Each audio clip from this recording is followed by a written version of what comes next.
Друзья, всех приветствую теплым осенним воскресным вечерком. Несмотря на то, что у нас солнце садится, на улице все еще пока тепло. Сегодня, несмотря на то, что воскресенье, работа у нас кипит. Встречали вот автовоз и выгрузили одну интересную машинку, которую в Воронеж именно впервые мы привозим с Китая. И это Toyota Corolla.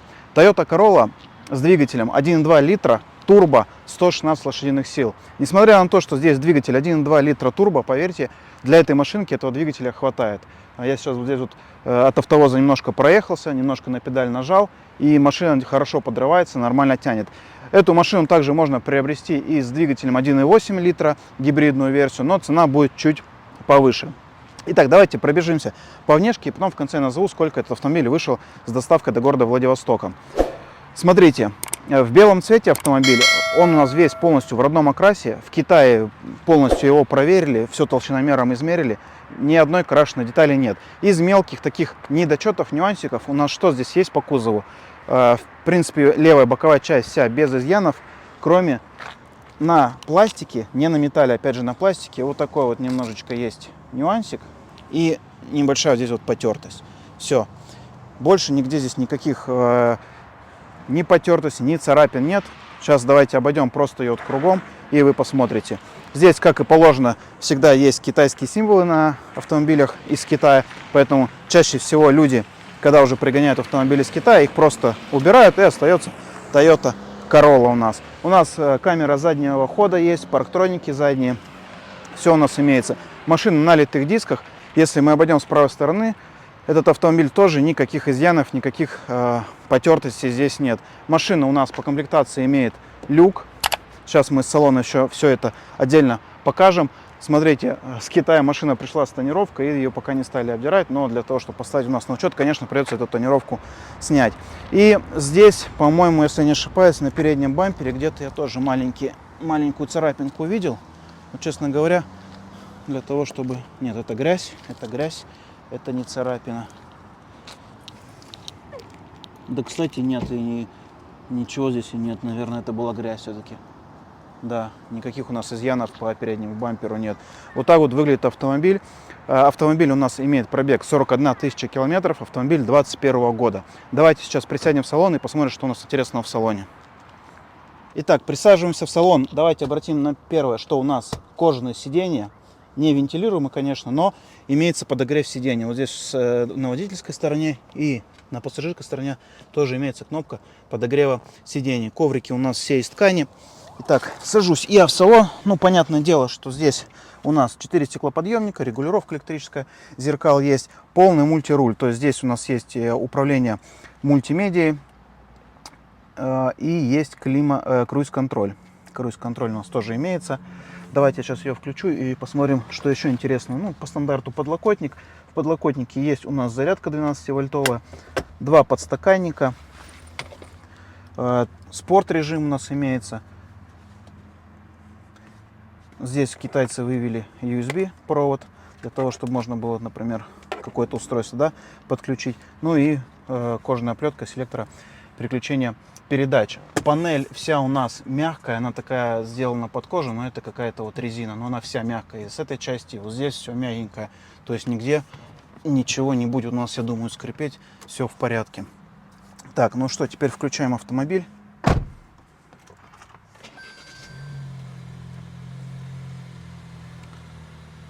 Здесь, понятное дело, по стандарту у нас физические кнопки управления климат-контролем, и это на самом деле очень удобно, потому что в современных китайцах у нас в основном все зашито в дисплей. Здесь все-таки оставили Toyota физические кнопки, и во время движения автомобиля очень удобно этими физическими кнопками управлять. То есть регулируется температура, скорость вентилятора, все очень удобно сделано.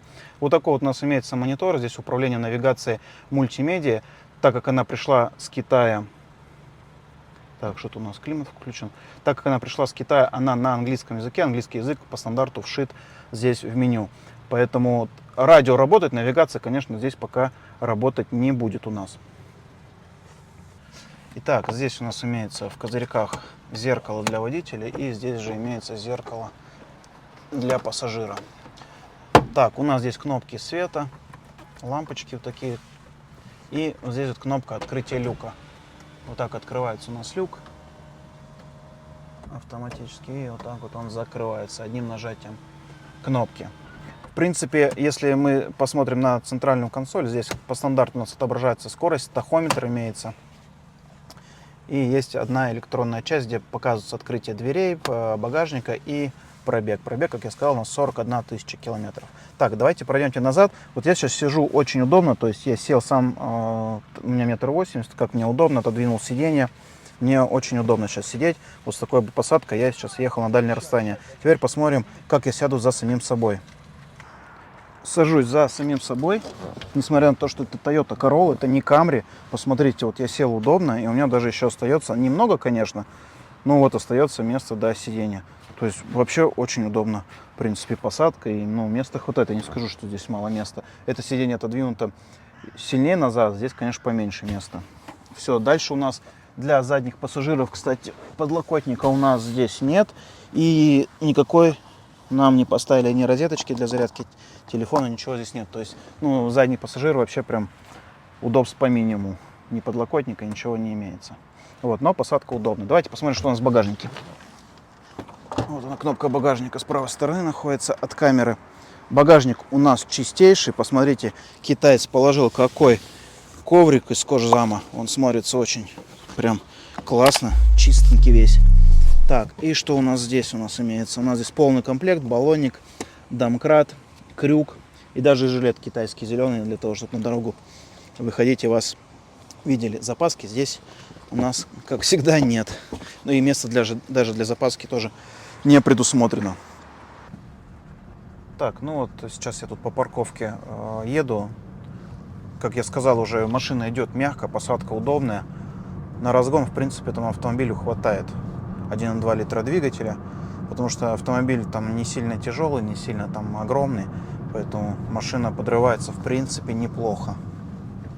Управление, я хочу сказать, чувствительное, и тормоз тоже чувствительный, прям немножко прижимаешь, она прям очень резко тормозит, нужно привыкать к тормозу, особенно после Ниссана. Вот.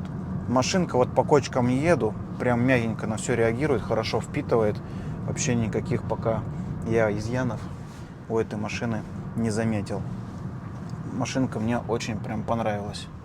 По ходовым качествам Toyota все-таки делает все качественно, все хорошо, несмотря на то, что эта машина собиралась в Китае. На самом деле интересно было бы прям Corolla чисто японскую сравнить и вот ту Corolla, которая собирается в Китае, и сравнить, вообще есть какая-то разница или нет, потому что ну, слухи ходят, а вот самому сравнить было бы, конечно, интересно.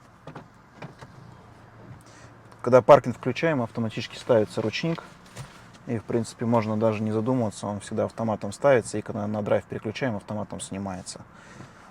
Спорт режим, кстати, если нажать, то действительно чувствуется, как она еще быстрее начинает подрываться.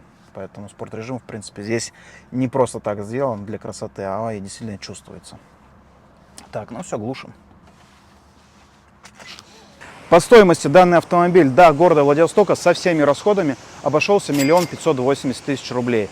До региона прибавляйте кому куда нужно свою цену, потому что до региона цены различные. Итак, этот автомобиль, еще раз говорю, 2021 года, 1,2 литра, турбо, 116 лошадиных сил, пробег 41 тысяча в родном окрасе.